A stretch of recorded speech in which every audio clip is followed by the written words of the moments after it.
दोस्तों कल्पना कीजिए, एक तरफ दुनिया का सबसे विनाशकारी नौसैनिक बेड़ा अरब सागर में लंगर डाले खड़ा है, जिसके डेक पर तैनात फाइटर जेट्स के इंजन किसी भी पल गरजने को तैयार हैं। दूसरी तरफ 86 साल का एक अनुभवी नेता दुनिया को चेतावनी दे रहा है कि अगर जंग शुरू हुई तो यह सिर्फ हमारी नहीं, तुम्हारी बर्बादी का भी अंत होगी। जब दुनिया के कुल तेल का 20% हिस्सा एक ऐसे रास्ते से गुजरता हो जहां बारूद की गंध तैर रही हो, तो सवाल यह नहीं रह जाता कि जंग होगी या नहीं। सवाल यह है कि क्या आज की रात हम तीसरे विश्व युद्ध की दहलीज पर खड़े हैं। वो कौन सी एक रेड लाइन है जिसे पार करते ही Donald Trump fire and fury का बटन दबा देंगे? और क्या ईरान के पास कोई ऐसा गुप्त हथियार है जो अमेरिकी को समंदर में दफन कर सकता है? आज की स्पेशल रिपोर्ट में हम सिर्फ खबरें नहीं बताएंगे, हम उस सच की परतें खोलेंगे जिसे हेडलाइंस में दबा दिया गया है। दोस्तों, आज मिडिल ईस्ट के हालात किसी जलते हुए ज्वालामुखी जैसे हैं। यह कहानी शुरू होती है 28 दिसंबर 2025 को। ईरान की राजधानी तेहरान में महंगाई और गिरती करेंसी रियाल के खिलाफ कुछ लोग सड़कों पर उतरे थे, लेकिन देखते ही देखते ये प्रदर्शन एक सिविल वॉर में बदल गया। लोगों का गुस्सा सिर्फ महंगाई पर नहीं था, वो सीधे आयतुल्लाह खामेनेई के 45 साल पुराने शासन को चुनौती दे रहे थे। सरकारी इमारतें जलाई गईं, रिवॉल्यूशनरी गार्ड्स पर हमले हुए, और यहां तक कि वो हुआ जिसकी ईरान में कल्पना करना भी मुश्किल था। धार्मिक प्रतीकों और कुरान तक को निशाना बनाया गया। ईरान की सरकार ने इसे तख्तापलट की साजिश करार दिया और शुरू हुआ एक खूनी क्रैकडाउन। 100 से ज्यादा लोगों को गिरफ्तार किया जा चुका है। यह आंकड़ा सिर्फ एक नंबर नहीं है, यह एक देश के भीतर सुलगती बगावत की चीख है। और यही वो मोड़ है जहां डोनाल्ड ट्रंप ने अपनी एंट्री मारी। जब ट्रंप ने कहा कि वो ईरान के पास एक अरमाड़ा भेज रहे हैं, तो उन्होंने मजाक नहीं किया था। अरब सागर में इस वक्त यूएसएस अब्राहम लिंकन तैनात है। इस पर तैनात हैं F-35 लाइटनिंग फाइटर्स, वो विमान जो दुश्मन के रडार की नजर में आए बिना तबाही मचा सकते हैं। इसके साथ चल रहे हैं 3 guided missile destroyers, USS Delbert D Black, USS McFaul और यूएसएस मचर।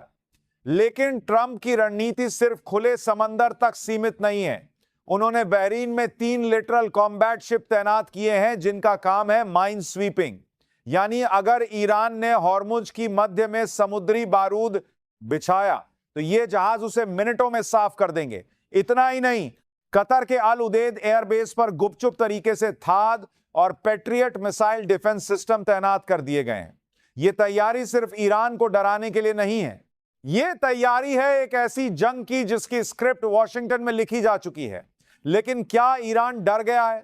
इसका जवाब 86 साल के सुप्रीम लीडर अली खामेनेई ने अपने ताजा भाषण में दिया।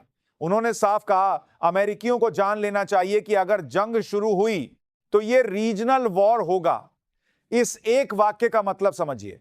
ईरान यह कह रहा है कि अगर अमेरिका ने तेहरान पर बम गिराए तो ईरान सिर्फ अपनी सीमा में नहीं लड़ेगा, वो लेबनान में हिजबुल्लाह, यमन में हूथियों और इराक के मिलिशिया ग्रुप्स को सक्रिय कर देगा। यानी पूरे मिडिल ईस्ट में फैले अमेरिकी ठिकाने ईरान की मिसाइलों की जद में होंगे। इसी बीच ईरान की संसद में एक और अजीबोगरीब मंजर दिखा। वहां के सांसद रिवॉल्यूशनरी गार्ड की वर्दी पहनकर आए और नारा लगाया, डेथ टू अमेरिका। उन्होंने यूरोपीय सेनाओं को आतंकवादी घोषित कर दिया है। यह कूटनीतिक युद्ध अब उस स्तर पर पहुंच गया है जहां से वापसी का रास्ता लगभग बंद हो चुका है। दोस्तों, यहां एक बड़ा सवाल खड़ा होता है, ट्रंप आखिर चाहते क्या हैं? शुरुआत में उन्होंने कहा कि वो ईरानी प्रदर्शनकारियों की रक्षा करना चाहते हैं, लेकिन अब उनकी भाषा बदल रही है। अब वो बात कर रहे हैं न्यूक्लियर डील की। ट्रंप का कहना है कि ईरान गुपचुप तरीके से परमाणु हथियार बना रहा है। वहीं ईरान के दूतों का कहना है कि वे तुर्की के जरिए बातचीत को तैयार हैं, लेकिन अपना न्यूक्लियर प्रोग्राम बंद नहीं करेंगे। दोस्तों, अगर जंग हुई तो क्या होगा? 12 दिनों के पिछले इजरायल ईरान संघर्ष ने हमें ट्रेलर दिखा दिया था। तब ईरान ने कतर और इजरायल पर मिसाइलें दागी थीं, लेकिन इस बार खतरा बड़ा है।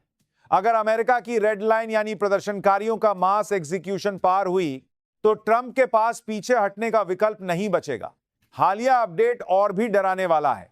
मंगलवार को अमेरिकी सेना ने एक ईरानी ड्रोन को मार गिराया जो ऊसा अब्राहम लिंकन की तरफ संदिग्ध तरीके से बढ़ रहा था। दोस्तों, हमने इस पूरी रिपोर्ट में हथियारों की बात की, कूटनीति की बात की और धमकियों की भी, लेकिन अब वक्त है उस सबसे बड़े सवाल का जवाब देने का जिसे हमने शुरुआत में पूछा था।